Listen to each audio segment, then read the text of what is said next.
আসসালামু আলাইকুম everyone, welcome my channel শখের রাঁধুনি। আশা করছি সবাই ভালো আছেন। আজকের আমার রেসিপি কপি শাকের ভর্তা রেসিপি, সিম্পল রেসিপি, খেতে অনেক মজা। তো আমি এখানে ফার্স্টে শাকগুলো কেটে কুটে এক পাশে রেখে দিয়ে সরাসরি রান্নাটা দেখাচ্ছি।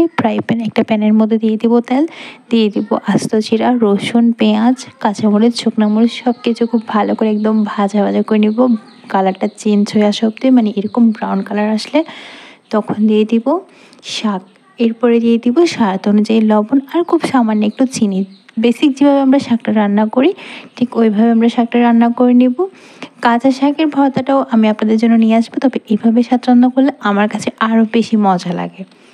এরপরে আমি শাকের এই ভর্তাটা যদি আপনি একটু ট্রাই করেন না, বারবার খেতে ইচ্ছে করবে। আর আমার চ্যানেলে নতুন হয়ে থাকলে অবশ্যই আমার চ্যানেলটা সাবস্ক্রাইব করে দেবেন, পাশে থাকা বেল আইকনে ক্লিক করে দেবেন। পেজ থেকে ঘুরে আসার অনুরোধ রইল। শাকটা যেভাবে রান্না করি আমরা সেভাবেই রান্না করব। আর শাকের মধ্যে যাতে কোনো পানি না থাকে, বেসিক সেভাবে শাক রান্না করি, ওখানে একটু পানি বেরিয়ে হয়ে যায়। তো ওই পানিটা আমরা টানিয়ে নেওয়ার পরে ঠান্ডা করে ব্লেন্ডারে ব্লেন্ড করে নিতে পারেন, কিংবা এরকম গরম অবস্থায় পাটায় বেটে নিতে পারেন। তো বেটে নিলেই আমার কাছে বেশি ভালো লাগে, মজা লাগে।